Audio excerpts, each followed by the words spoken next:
guys, it's Glenn from glenscarcollection.com, and today our top 10 car reviews of the year continue with the Ferrari F12. This is number 4 in our top 10 countdown. We reviewed over 100 cars this year. I want to give you the top 10 that I would buy with my own money.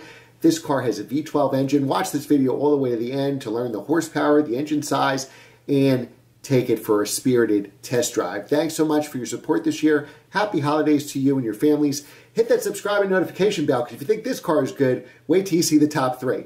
Get all your friends to subscribe so we can drive even cooler cars next year. Thanks for your support, and watch this video to the end.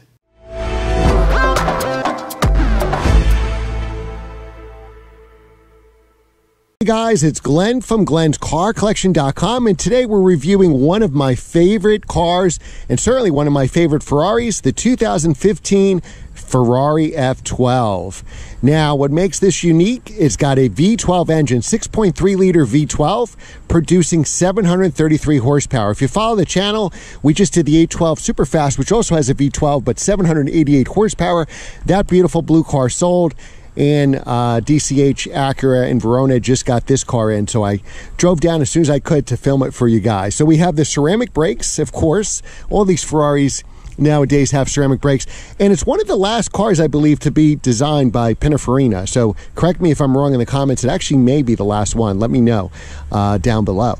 Beautiful car. This is actually like a mineral white color, and this is actually a factory color, and it looks gorgeous. Typically, I'm not big on white cars, but this looks amazing. You got huge rear tires here. You have 315 35/20s on these Pirelli P0s. I have P0s on my 911. Great tire. Again, you have the ceramic brakes. Let's take a look around the car. My favorite part of the F12 is actually the rear. I just think it looks amazing. It looks gorgeous with the two big lights. Here you have your Formula One style. I hear a rooster. Oh my God. A Formula One style fog light, which looks pretty awesome. You got that nice quad exhaust. I just put gas in the car. It probably gets terrible gas mileage. Gas is $5.75 here in Jersey, $5.65. It was pushing $6, but gas is pretty cheap. That is a rooster. Oh my God. Gas is pretty cheap considering. You just press the button to pop this out. There's actually no gas cap, believe it or not. And again, beautiful car. I just love this design with this long hood. And there's some surprising handling features of this car, which we'll go over when we take it for a test drive towards the end of the video. All right, so let's look. You came here for the engine. Stop, rooster. You're ruining my video. All right, so let's start with the engine first. So to unleash the engine, beautiful blue interior. I think it actually goes well with the white. The engine release is underneath here, so it almost looks like it would be an adjustment for the steering wheel, but it's not, because this is an adjustment for the steering wheel. And then you pull it once, and then it's pretty easy to do. There's one latch right here in the center. I just did it a second ago. Now, of course, I can't find it. Now that, there we go. And then it goes up on the hydraulics. So 6.3 liter V12. So essentially it's front mid-engine, just like the A12, because here's the center axle right here. So the intake is on the front part of that, and the engine is essentially 100% of it is behind it. So this would qualify as a front mid-engine car, and that helps for weight distribution, and it helps for handling. Beautiful. Can't wait to start this up for you guys. And you also, for the signals, you actually have sequential signals here. There's about 8 lights when you turn left or right, so that looks pretty cool as well. Now, if you buy this car, you probably belong to a country club, and you probably like to play golf. And you should be able, let's see, I've never opened an F12 trunk before, so this is a first for me. It's the top. It's decently deep, because remember, you could put stuff here. Could you get golf bags? Golfers, it kind of goes off to the side here. Oh, so it looks like you have everything that comes with the car, the car cover, and all the stuff you get when you buy the Ferrari new. I think you could definitely fit at least 1 set of golf clubs in here. I don't know about 2, so let me know in the comments if you know, if you can. I could probably fit my hockey bag here, take the skates and helmet, put in the front seat, and then I think I could fit the rest of the bag right there. All right, I think we've seen enough, so let's take a look at the interior. You got your Ferrari symbol here.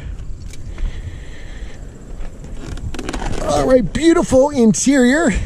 It tells you, so you know you bought the expensive one, F12 Berlinetta. So these cars on the used market sell for about 100, 150 less than the 812. And again, this is a 2015 model, but it does have a dual clutch transmission. All right, so let's turn the steering wheel here. So we turn the wheel just like the S2000, then press the engine start, and you hear that beautiful 6.3 liter V12 come to life. And now you have the gauges on the side here. So this actually does not show you your speed here on the tachometer, which is good for recording videos, but it'll show it kind of on the side here. 93 degrees, hot day in New Jersey, and it's still like 10 o'clock in the morning. Maybe it's 11 by now, so big, powerful air conditioning. You have a front lift kit, and what's great about it is the button's right here, and then I'll tell you the front lift kit's moving up. Takes a minute or so. So unlike my 570S McLaren, it's already up, and we're going to put it down now. Unlike my McLaren, where you had to go through all the menus and you're holding up traffic, there's a button right here in the perfect spot. Your air conditioning controls are really easy. This air works great. I drove it to get the car here. You have your automatic button. You have your reverse, so you would press reverse to go into reverse. It'll little beep there. You could put it back, take it out of reverse. We're gonna go into first gear, and we do that by the paddles. So the paddles, just like any Ferrari, McLaren, Aston Martin, are fixed to the column. So because they're fixed to the column, they have to be larger, because if we were turning this wheel like this, we would still have to be able to reach over to that column. So I always learned in racing school, Skip Barber Racing School, you bring your hand down here and you turn. So now you're 9 and 3 in the turn, so you could press it. A lot of people complain they're turning this way and they can't reach the paddle. What I always learned for turns, you're seeing the turn coming up, whether it's an autocross or racetrack, bring your hand down to make a left turn, and now that your hands are at 9 and 3 in the middle of the turn, which is ultimate stability into the turn, and then you can press that paddle. So upshift is on the right side, downshift is on the left side. We just put half a tank of gas in here, so we should be good to go. You have the cup holder. I think this is the same cup holder that the 812 had. It looks very familiar to me. Beautiful interior. Some of the buttons are a little hidden, so the mirror switches are down here, and to adjust your mirrors, go over here. Here you have bumpy road mode, which we definitely need, should be standard in New Jersey, and I think it is. We're gonna drive in race mode. So you have wet, which is kind of like the most, I guess, most aggressive traction control, stability control. Sport is really normal in a Ferrari, so you typically drive in sport. Race mode gives you a little sharper throttle response, and it kind of stiffens up things, and it gives you a little more leeway in the traction. And then you could change the traction control off for the stability. We're not going to do that because it's not my car, and I probably can't afford to buy it. Parking brake is hidden all the way down on the side here. This has the optional JBL audio system, which sounds great. I can't play it for you, or I couldn't monetize this video. I love the vents here. I just think this is classic. I love how Mercedes does it too. I think these are really cool, and they're pretty powerful vents for sure. All right, so let's take this V12 bad boy for a ride. So now we're in auto mode. As you can see, it says auto right here. And if I press it again, it won't say anything. That means we're in manual mode, and we actually have to shift it. Signals are on to the left and on the right on the steering wheel. All right, so let's go here. Bright, sunny, 92-degree day in New Jersey. And here we have our gauges, and miles per hour is right here, so it's kind of hard to see it. So now as you know, this is a real bumpy road.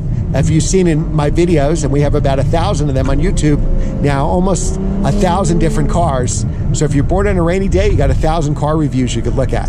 So with the bumpy road mode here, this road actually feels pretty smooth. And that's what I love about the Ferrari bumpy road mode. In our 488 Spider video, it achieved smoothness on this road, the 812 and now the F12. Now, if you want a V12 Ferrari, let's call it a modern one, your choices are the 599 or this. Now, the 599 is a single clutch transmission and is like a 2008 vintage, give or take. Now, they share some parts with the Enzo engine, so it has gone up dramatically in the last couple of years. Your also choice is the FF, which we've also reviewed on this channel. This is a really good, the FF, I guess, is the cheapest way to get into a V12, and you have the part-time all-wheel drive and also a back seat if you have kids for the ultimate kind of dad wagon. To me, that's the clown shoe. It's like the Z3M Coupe, but obviously much bigger with a V12 engine. But I think this may be the sweet spot because you get the dual clutch, which you do in the FF because it's the same vintage.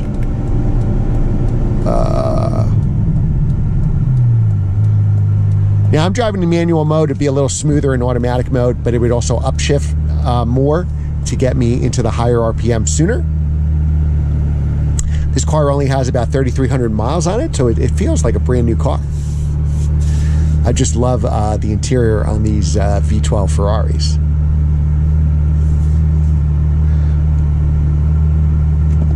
Just love the shape of this car. It's such a good looking car. All right, so we're going to keep it in manual mode because Ferrari, for God's sakes.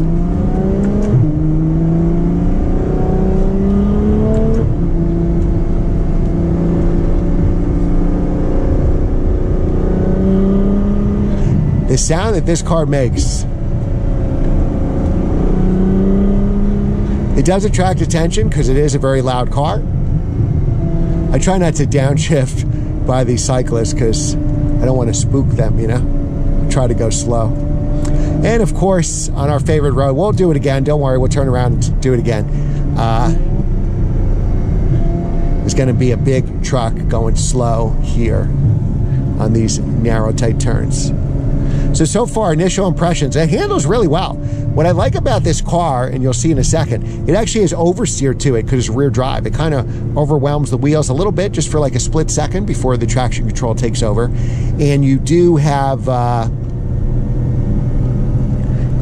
oversteer. Now, I'm sure if you drive this ham-fisted or you're not a good driver, you'll experience understeer as well in a tight turn. Let's just see on this straightaway here. All right, we'll floor it.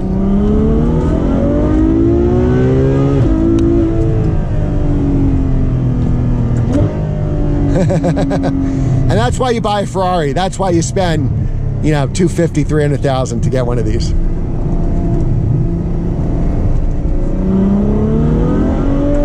Now, because that truck kind of ruined our turns there, I'm going to turn around and go back. All right, so let's take those turns one more time. You know, before this falls. In race mode.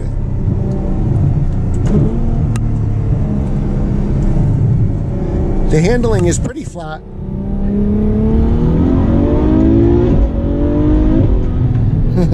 Again, the most surprising thing here is that this car actually oversteers. You think a V12 Ferrari is going to be bought by some millionaire, I'm sure, and they're going to have some safe understeer. Not really. If you push this really hard into a turn, yeah, you'll get some understeer, but with all this power, 733 horsepower going to the ground, you actually are getting oversteer because it's a rear drive car.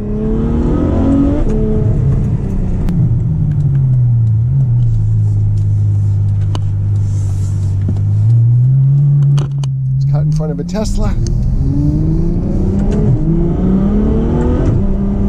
Race mode is where it's at on this car. So the dual clutch is very responsive. It shifts very quickly. Again, this is 2015, so Ferrari, like Porsche, already knew what they were doing in dual clutches. So no worries there. I would take this. I haven't driven a 599. I'm going to have to at some point. But I think if you're going to spend all this money on a Ferrari, you better spend a little more money and get the dual clutch transmission. Meaning a newer Ferrari, like the 458, the FF, the F12, so you get that dual clutch. You don't have a choice, single clutch or dual clutch, but obviously the older ones were single clutch. I'll tell you, the F430, the single clutch, I love that car. Wasn't too bad in that. And the nimbleness of that car, I think, makes you forget that the transmission isn't as good as this car.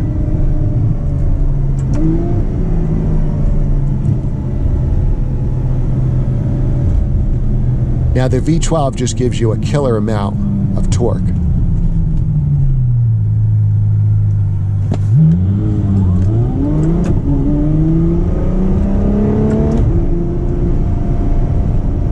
You got passing power for days with this car. I just think this is one of the best looking Ferraris on the market. It's easy to forget about the F12 because the A12 Superfast is so good in some of the modern Ferraris, but you can't go wrong with this car. I can't stress it enough. If you could afford one of these cars, you should definitely buy it. All right, guys, thanks for watching. I enjoyed my time in the Ferrari F12. I hope you did. Remember to like, share, and subscribe. We have over 1,000 videos now, car reviews. You can easily just type in Glenn's Car Collection, whatever car you're interested in, and I'm sure I've driven it. Let me know what car you want me to review next, and if I get enough people looking for it, I'll try to make it happen. Thanks again for watching.